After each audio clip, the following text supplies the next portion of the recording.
सुखदेव जी कहते हैं, जब विदुर जी ने परम भक्त उद्धव से इस प्रकार उनकी प्रीतम श्री कृष्ण से संबंध रखने वाली बातें पूछी, तब उन्हें अपने स्वामी का स्मरण हुआ और वे हृदय भर आने के कारण कुछ भी उत्तर न दे सके। जब ये 5 वर्ष के थे, तब बालकों की तरह खेल में ही श्री कृष्ण की मूर्ति बनाकर उसकी सेवा पूजा में ऐसे तन्मय हो जाते थे कि कलेवे के लिए माता के बुलाने पर भी उसे छोड़कर नहीं जाना चाहते थे।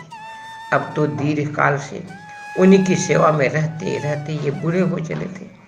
अतः विदुर जी के पूछने से उन्हें अपने प्यारे प्रभु के चरण कमलों का स्मरण आया। उनका चित्त विरह से व्याकुल हो गया। फिर वे कैसे उत्तर दे सकते थे। उद्धव जी श्री कृष्ण के चरणारविंद मकरंद सुधा से सराबोर होकर 2 घड़ी तक कुछ भी नहीं बोल सके। तीव्र भक्ति योग से उसमें डूब कर वे आनंद मग्न हो गए। उनके सारे शरीर में रोमांच आया तथा मूंदे हुए नाथों से प्रेम की आंसुओं की धारा बहाने लगी। उद्धव जी को इस प्रकार प्रेम प्रवाह में डूबे हुए देखकर विदुर जी ने उन्हें कृतकृत्य माना। कुछ समय बाद जब उद्धव जी भगवान के प्रेम धाम से उतरकर पुनः धीरे धीरे संसार में आए, तब अपने नेत्रों को पोंछकर भगवान लीलाओं का स्मरण होने से विस्मित हो विदुर जी से इस प्रकार कहने लगे। उद्धव जी बोले, विदुर जी, श्री कृष्ण रूप सूर्य के छिप जाने से हमारे घरों को काल रूप आदिकर ने खा डाला है। वे हीन हो गए। अब मैं उनकी क्या कुशल सुनाऊं। ओह, यह मनुष्य लोग बड़ा ही अभागा है। इसमें भी यादव तो नितांत भाग्यहीन है, जिन्होंने निरंतर श्री कृष्ण के साथ रहते हुए भी उन्हें नहीं पहचाना। जिस तरह अमृतमय चंद्रमा के समुद्र में रहते ही मछलियां उन्हें नहीं पहचान सकी थी। यादव लोग मन के भाव को ताड़ने वाले बड़े समझदार और भगवान के साथ एक ही स्थान में रहकर क्रीड़ा करने वाले थे, तो भी उन सब ने समस्त विश्व के आश्रय सर्वंतर्यामी श्री कृष्ण को एक श्रेष्ठ यादव ही समझा। किंतु भगवान की माया से मोहित यादव और इनसे व्यर्थ का वैर ठानने वाले शिशुपाल आज की अवहेलना और निंदा सूचक वाक्यों से भगवत प्राण महान भावों की बुद्धि भ्रम में नहीं पड़ती थी। जिन्होंने कभी तप नहीं किया, उन लोगों को भी इतने दिनों तक दर्शन देकर अब उनकी दर्शन लालसा को तृप्त किए बिना ही वे भगवान श्री कृष्ण अपने त्रिभुवन मोहन से विग्रह को छिपाकर अंतर्धान हो गए हैं और इस प्रकार उन्होंने मानो उनके नेत्रों को ही छीन लिया है। भगवान ने अपनी योग माया का प्रभाव दिखाने के लिए मानव लीलाओं के योग्य जो दिव्य से विग्रह प्रकट किया था, वह इतना सुंदर था कि उसे देखकर सारा जगत तो मोहित हो ही जाता था। वे स्वयं भी विस्मित हो जाते थे। सौभाग्य और सुंदरता की पराकाष्ठा थी। उस रूप में उस आभूषण अंगों के गहने भी विभूषित हो जाते थे। धर्मराज युधिष्ठिर के राजसूय यज्ञ में जब भगवान के उस नयनाभिराम रूप पर लोगों की दृष्टि पड़ी, तब त्रिलोकी ने यही माना था कि मानव सृष्टि की रचना में विधाता की जितनी चतुराई है, सब इसी रूप में पूरी हो गई है।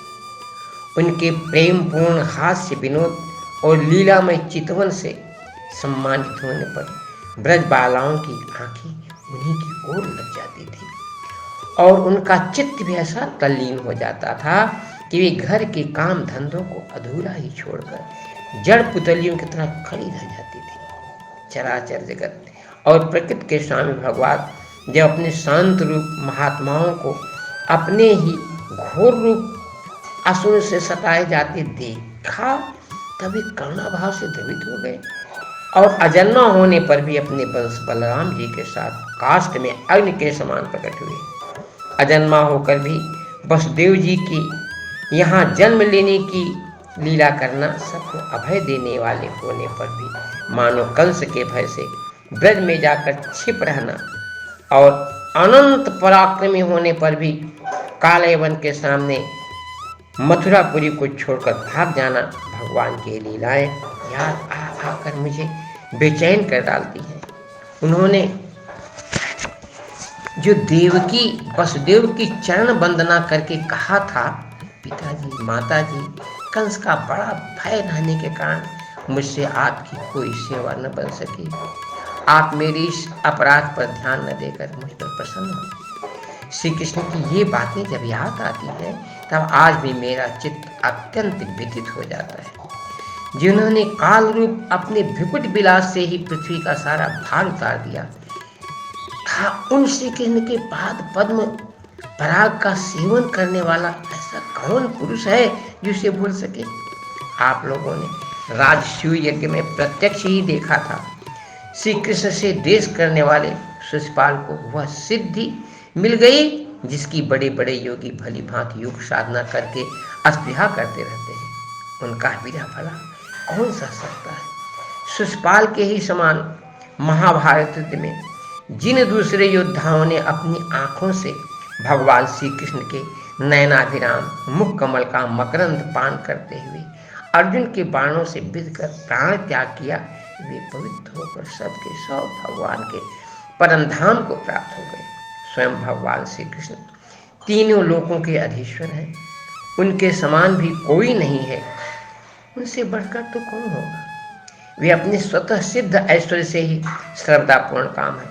इंद्रादि असंख्य लोकपालगण नाना प्रकार की भेंटें ला लाकर अपने मुकुटों के अग्रभाग से उनके चरण रखने की चौकी को प्रणाम किया करते हैं। विदुर जी, वे ही भगवान श्री कृष्ण राज सिंहासन पर बैठे हुए उग्रसेन के सामने खड़े होकर निवेदन करते थे, देव हमारी प्रार्थना सुनिए। उनके इस सेवा भाव की याद आते ही हम जैसे सेवकों का चित्त अत्यंत व्यतीत हो जाता है। पापनी पूतना ने अपने स्तनों में हलाहल विष लगाकर श्री कृष्ण को मार डालने की नियत से उन्हें दूध पिलाया था।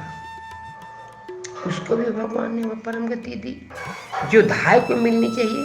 उस भगवान श्री कृष्ण के अतिरिक्त और कौन दयालु है जिसकी शरण ग्रहण करे। मैं असुरों को भी भगवान का भक्त समझता हूँ, क्योंकि वैर भाव जनित क्रोध के कारण उनका चित्त सदा कृष्ण में लगा रहता था और उन्हें रणभूमि में सुदर्शन चक्रधारी भगवान को कंधे पर चढ़ाकर झपटते हुए गरुण जी के दर्शन हुआ करते थे। ब्रह्मा जी की प्रार्थना से पृथ्वी का भार उतारकर उसे सुखी करने के लिए कंस के कारागार में वसुदेव देवकी के यहाँ भगवान अवतार लिया था। उस समय कंस के डर से पिता वसुदेव जी ने उन्हें नंद बाबा के ब्रज में पहुंचा दिया था। वहाँ वे बलराम जी के साथ 11 वर्ष तक इस प्रकार छिप कर रहे कि उनका प्रभाव ब्रज के बाहर किसी प्रकार प्रकट नहीं हुआ। यमुना के वन में जिसके हरे भरे वृक्षों पर कलरव करते हुए पक्षियों के झुंड रहते हैं, भगवान श्री कृष्ण ने बछड़ों को चराते हुए ग्वाल बालों की मंडली के साथ विहार किया था। वे ब्रजवासियों की दृष्टि आकृष्ट करने के लिए अनेकों बाल लीला उन्हें दिखाते थे। कभी रोने से लगते, कभी हंसते और कभी सिंह सावक के समान मुग्ध दृष्टि से देखते। फिर कुछ बड़े होने पर वे सफेद बैल और रंग बिरंगी शोभा की मूर्ति गौओं को चराते हुए अपने साथी गोपों की बांसुरी बजा बजा कर रिझाने लगे। इसी समय जब कंस ने उन्हें मारने के लिए बहुत से मायावी और मनमाना रूप धारण करने वाले राक्षस भेजे, तब उनको खेल ही खेल में भगवान ने मार डाला। जैसे बालक खिलौनों को तोड़ फोड़ डालता है, कालिया नाग का दमन करके विष मिला हुआ जल पीने से मरे हुए ग्वाल बालों और गौओं को जीवित कर उन्हें काली दह का निर्दोष जल पीने की सुविधा कर दी। भगवान श्री कृष्ण बढ़े हुए धन का सदुपयोग कराने की इच्छा से श्रेष्ठ ब्राह्मणों के द्वारा नंद बाबा से गोवर्धन पूजा रूप गोयज्ञ करवाया। भद्र, इससे अपना मान भंग होने के कारण जब इंद्र ने क्रोधित होकर ब्रज का विनाश करने के लिए मूसलाधार जल बरसाना आरंभ किया, तब भगवान ने करुणावश खेल ही खेल में छत्ते के समान गोवर्धन पर्वत को उठा लिया और अत्यंत घबराए हुए ब्रजवासियों की तथा उनके पशुओं की रक्षा की। संध्या के समय जब सारे वृंदावन में शरद के चंद्रमा की चांदनी छिटक जाती, तब श्री कृष्ण उसका सम्मान करते हुए मधुर गान करते और गोपियों के मंडल की शोभा बढ़ाते हुए उनके साथ रास विहार करते थे। श्री कृष्ण शरणम मम। बोलो, भगवान 11 वर्ष की आयु वाले थे। बहुत से लोग कहते हैं गोपियों के साथ नाचते थे। 11 वर्ष में बालक कैसा होता है?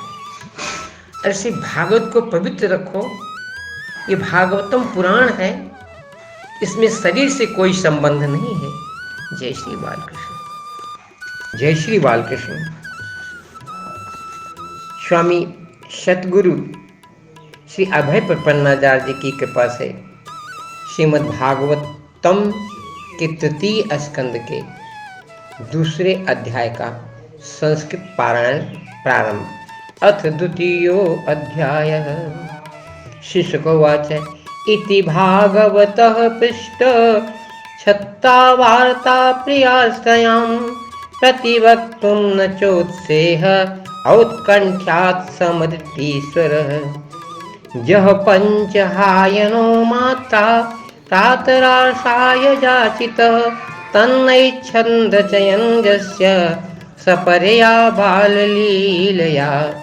स कथं सेवया तस्य कालेन जरसंगतः।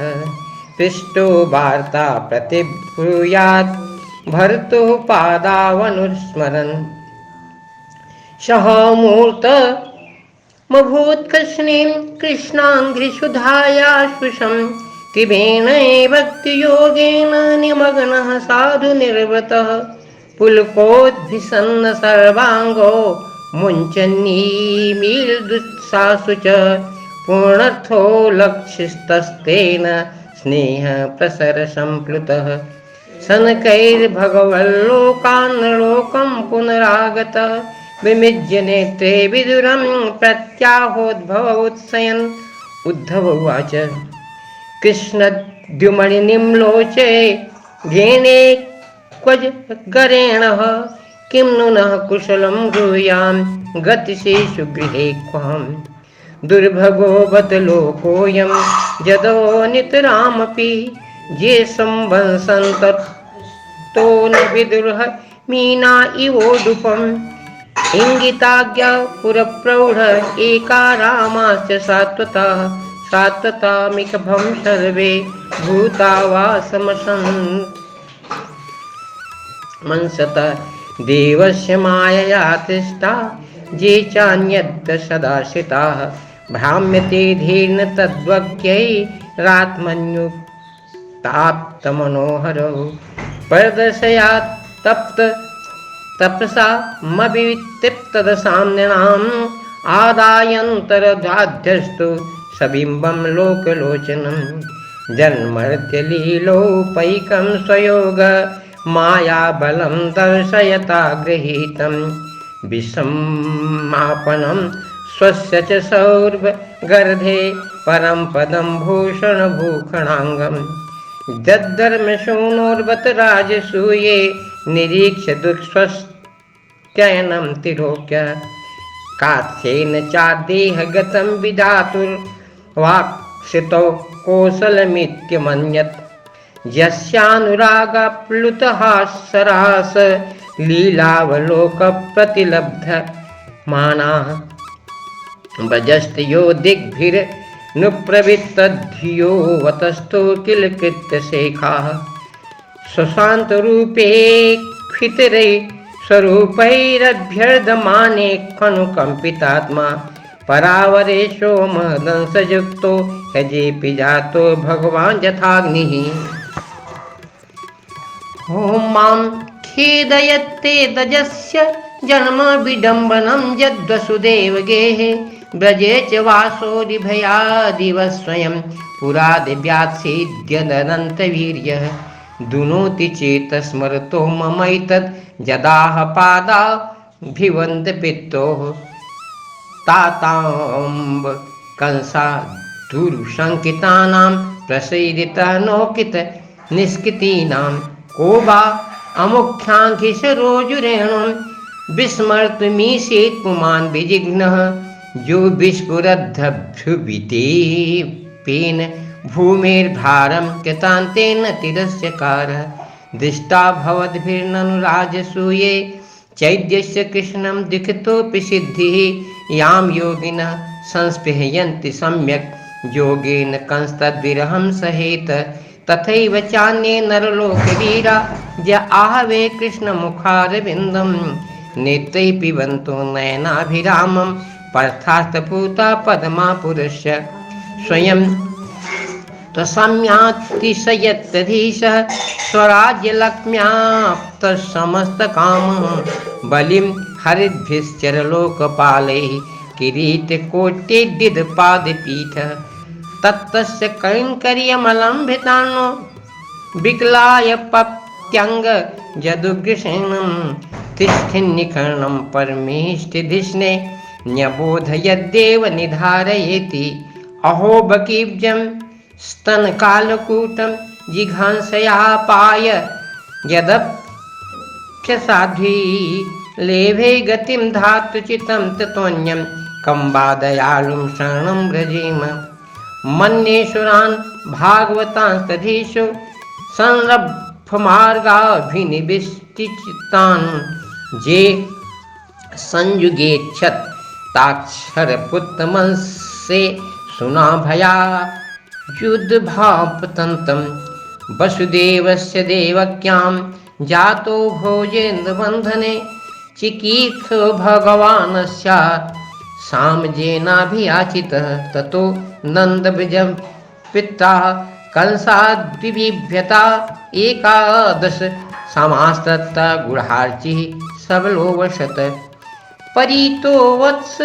पैर्वत्सांश्चार्यन् व्यहरिद्वभो यमुनोपवेन कूजद्विज सङ्कुलाताङ्कृपे कौमारीं दर्शयं चेष्टां रोक्षणीयां बजौकसां रुदन्नीव हसन्मुग्ध बालसिंहावलोकनः स एव गोधनं लक्ष्म्या निकेतनं शितगोभिखं चारयन्नुगान् गोपान् रणद्वेरुरीरमत प्रयुक्तान् भोजराजेन मायिनः कामरूपिणः लीलया व्यनुदत्तस्तान् बालः क्रीडानकानिव विपन्नान् विखपानेन निग्रहः भुजगादिपम् उत्थाप्यापाययद्गत्वास्तत्तोऽयं प्रकृतिस्थितम् अयाजयद्गोत्सवेन गोपराजं द्विजोत्तमैः वित्तस्य चोरुभारस्य चिकीर्षन् सद्वयं विभुः वर्षतीन् देवजः कोपात् भग्नमानेति विहल गोत्रलीला तपत्रेण तत्तो भक्तानुगृह्यता सरश्छसिकरैर्मिष्टं मानयन् रजनीमुखं गायन् कलपदं रेमे स्त्रीणां मण्डलमण्डनः इति श्रीमद्भागवते महापुराणे पारमहंस्यायां संहितायां तृतीयस्कन्धे विद्रोद्धव संवादे द्वितीयोऽध्यायः। बोलो वृंदावन बिहारी लाल की जय हो।